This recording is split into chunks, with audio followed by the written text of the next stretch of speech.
पूरे देश में महाकुंभ की चर्चा हो रही है, जिसे देखो वही महाकुंभ की बात कर रहा है। कोई महाकुंभ जा रहा है, कोई महाकुंभ जाकर लौट रहा है, लेकिन लोगों के मन में सवाल है कि बॉस बाबा बागेश्वर कहां है? क्योंकि बागेश्वर बाबा आज की तारीख में सनातन के सबसे लोकप्रिय चेहरों में से एक। बागेश्वर बाबा हिंदू राष्ट्र की बात करते हैं, सनातन के प्रचार की बात करते हैं। ऐसे में 144 साल बाद हो रहे महाकुंभ में बागेश्वर बाबा अभी तक क्यों नहीं दिखे हैं, लोग इसको पूछ रहे थे। लेकिन आज बागेश्वर बाबा ने इस इंतजार को खत्म कर दिया। महाकुंभ की चर्चाओं में बागेश्वर बाबा की एंट्री हो गई। बागेश्वर बाबा ने वो बड़ा ऐलान कर दिया है जिससे हड़कंप मच गया है। अब तक बाबा बागेश्वर अपनी कथा के मंचों से हिंदुओं को संगठित करने की अपील कर रहे थे, इसके लिए पदयात्रा निकाल चुके थे। लेकिन अब बाबा बागेश्वर ने इसके लिए सनातनियों की आस्था के सबसे बड़े मंच को चुन लिया है, और वो मंच है महाकुंभ का। महाकुंभ में बाबा बागेश्वर के पूरे शेड्यूल के बारे में आपको आगे बताऊंगा। साथ ही यह भी बताऊंगा कि महाकुंभ में पहुंचे साधु संतों ने महाकुंभ में पहुंच रहे पीएम मोदी से गुरु दक्षिणा में क्या मांग लिया है। लेकिन पहले सुनिए महाकुंभ में अपनी धमाकेदार एंट्री पर बाबा बागेश्वर ने क्या बड़ा ऐलान किया है।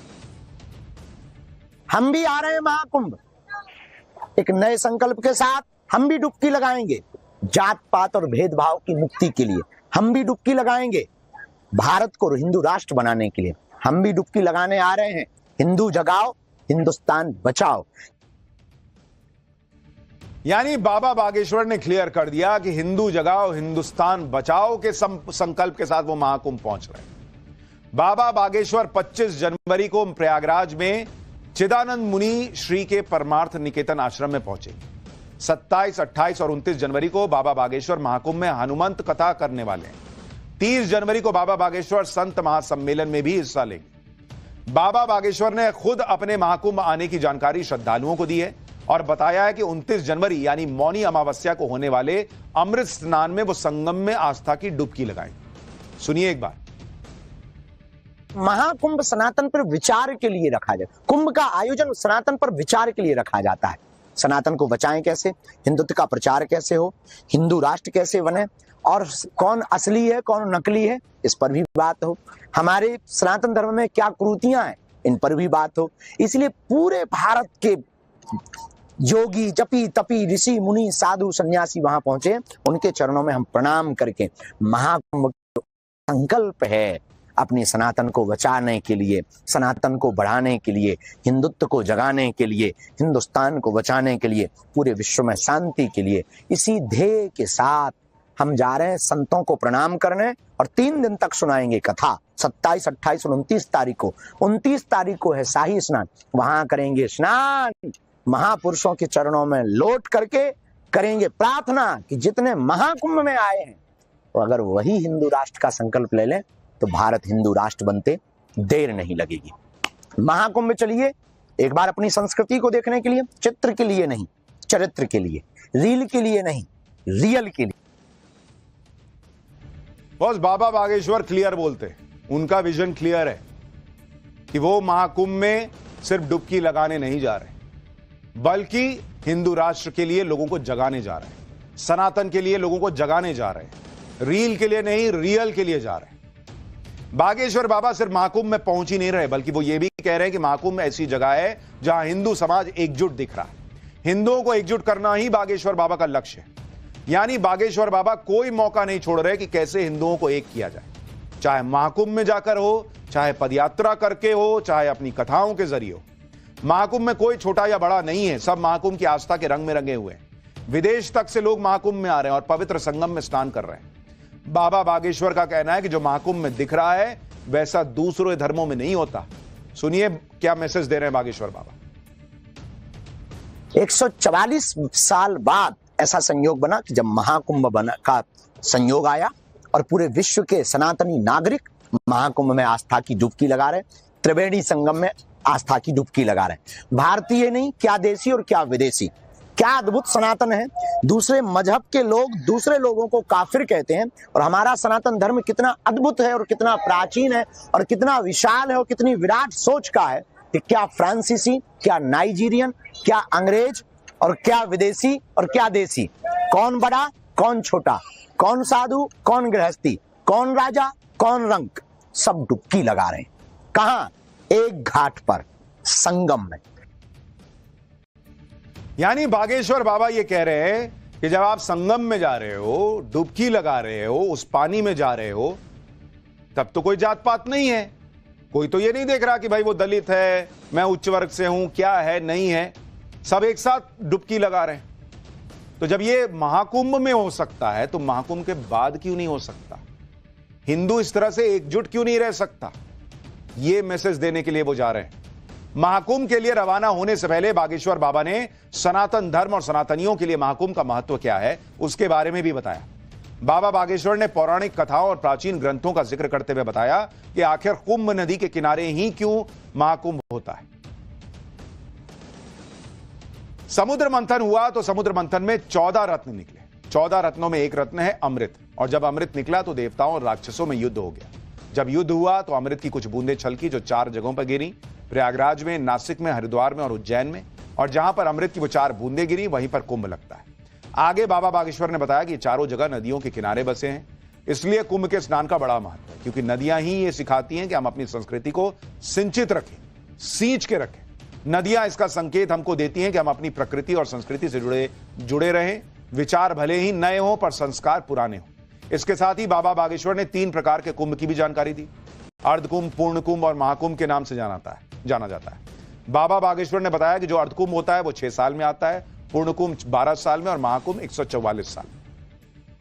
लेकिन जिस महाकुंभ को सनातन का सबसे बड़ा मंच माना जाता है, आस्था का महाकुंभ कहा जा रहा है, सनातन संस्कृति को मजबूत करने का महाकुंभ माना जा रहा है, उसी महाकुंभ की पिछले दिनों कुछ ऐसी तस्वीरें वायरल हुई जिन पर बाबा बागेश्वर भड़के। दरअसल महाकुंभ में सनातन के गौरव पर चर्चा होने की जगह साध्वी के वेश में पहुंची एंकर और मॉडल हर्षा रिछारिया की सबसे ज्यादा चर्चा होने लगी। मीडिया हो चाहे सोशल मीडिया, हर जगह हर्षा रिछारिया वायरल होने लगी।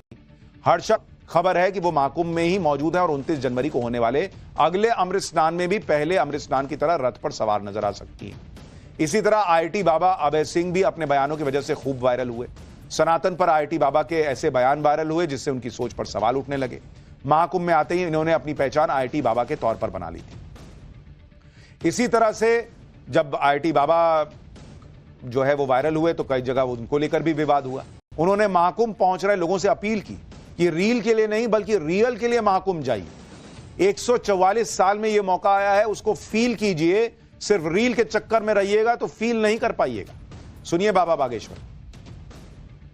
हम किसी के भी, देखिए हम भी इस आप लोगों तक पहुंचे तो कहीं ना कहीं रील और मीडिया का और सोशल मीडिया का बड़ा हाथ है, लेकिन कहीं ना कहीं वर्तमान समय में महाकुंभ अपने मुद्दे से भटक रहा है। उनके प्रति हमारी संवेदना है, चाहे वो कोई भी बहन हो या कोई भी बाबा जी के बारे में चर्चा हो। महाकुंभ इस बात के लिए लगाया गया कि हमारी संस्कृति का प्रचार हो, हमारे सनातन का प्रचार हो। और भी तो साधु संत हैं, केवल वही युवतियों पर क्यों महाकुंभ की रील टिकी हुई है, वही बाबा पर क्यों टिकी हुई है? वहां रिसर्च का केंद्र है बहुत बड़ा। इतने 40 करोड़ लोगों का मैनेजमेंट कैसे हो रहा है, इसका बहुत बड़ा मुद्दा है। ये रिसर्च का बहुत बड़ा विषय है। इतने साधु महात्मा आते कहां से हैं, जाते कहां हैं, अखाड़े कितने हैं, संगम का महत्व क्या है, हम हिंदुत्व पर काम कैसे कर सकें, कन्वर्जन कैसे रोक सकें, और जो चले गए उनकी घर वापसी कैसे करवा सकें, और भारत को हिंदू राष्ट्र कैसे बनाया जा सके। महाकुंभ इसके लिए रखा है। और हमें लग रहा कहीं ना कहीं महाकुंभ अपने उद्देश्य से भटक रहा है। रील में नहीं, रियल में जीना चाहिए। वहां और भी महापुरुष हैं, शंकराचार्य हैं, मठाधीश हैं, मठों के आचार्य हैं, तपस्वी हैं, योगी हैं, जपी हैं, तपीजी हैं। इसलिए हम कहते हैं कि जिंदगी में रील में नहीं, रियल में जीना चाहिए। इसलिए हमने कमेंट किया, पर उन बच्चियों पे कमेंट नहीं है, उन लोगों पे कमेंट नहीं। उनकी कोई गलती नहीं। उनकी क्या गलती है? विचारों की गलती उनकी है जो महाकुंभ के उद्देश्यों को भटका रहे। बाबा बागेश्वर अकेले नहीं है जिन्होंने महाकुंभ में चल रहे रील वाले कल्चर पर सवाल उठाए। महाकुंभ में शामिल कई साधु संत भी इस पर खुलकर नाराजगी जाहिर कर चुके हैं और अब इसका असर भी होता दिख रहा है। जिस महाकुंभ में अब तक वायरल बाबाओं की चर्चा जोरों पर थी, उस महाकुंभ में अब प्रधानमंत्री के आने पर चर्चा हो रही है। कल ही योगी आदित्यनाथ अपनी पूरी कैबिनेट के साथ संगम में आस्था की डुबकी लगाने पहुंचे और अब यह भी तय हो चुका है कि 5 फरवरी को प्रधानमंत्री मोदी भी आस्था की डुबकी लगाने महाकुंभ पहुंचेंगे। पीएम मोदी के महाकुंभ पहुंचने पर पूरी दुनिया के साथ ही महाकुंभ में मौजूद साधु संतों के भी नजर टिकी हुई। महाकुंभ में जुटे साधु संतों के अखाड़ों ने प्रधानमंत्री मोदी और सीएम योगी को महाकुंभ का यजमान बताया है और उनसे बड़ी गुरु दक्षिणा की मांग कर दी है। साधु संतों का कहना है कि बिना दक्षिणा के यज्ञ पूरा नहीं होता और साधु संतों ने गुरु दक्षिणा में पीएम मोदी से सनातन बोर्ड के गठन की मांग कर दी। सुनिए एक बार क्या गुरु दक्षिणा मांग रहे हैं साधु संत।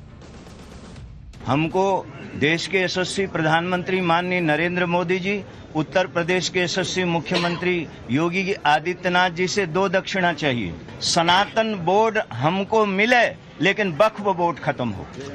जब तक वक्फ बोर्ड खत्म नहीं होगा तब तक समस्या बनी रहेगी।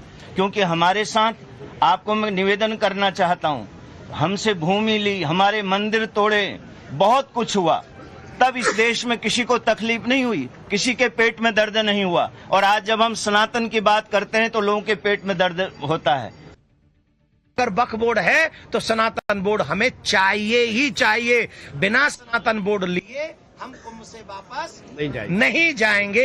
ये दृढ़ संकल्प के साथ सभी सनातनी यहाँ पहुंचे। मंदिरों पे टैक्स लगते हैं, साउथ के सारे मंदिर के टैक्स के पैसे से मदरसे और गिरजाघरों में जाते हैं।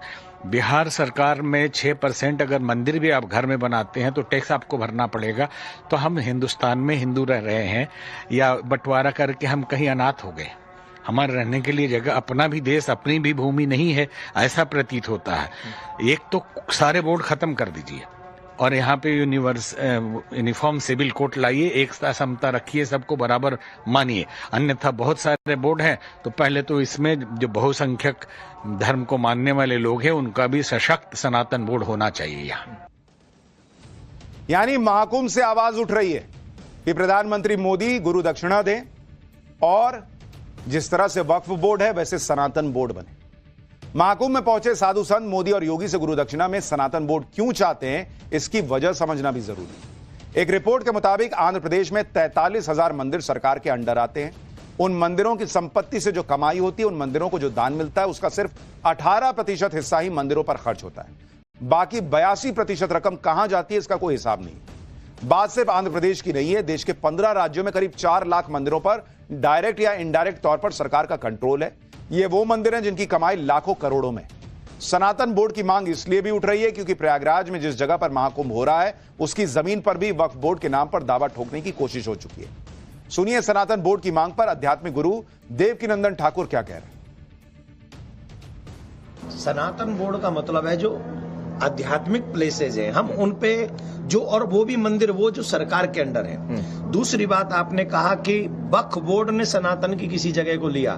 देखिए सनातन बोर्ड ये कार्य करेगा, किसी की 1 इंच जगह लेगा नहीं और सनातनियों की 1 इंच छोड़ेगा नहीं। अगर कोई सनातनियों की जगह पे, मंदिर की जगह पे, किसी गौशाला की जगह पे कहीं भी कोई दावा ठोकेगा तो सनातन बोर्ड उसे ठोकेगा।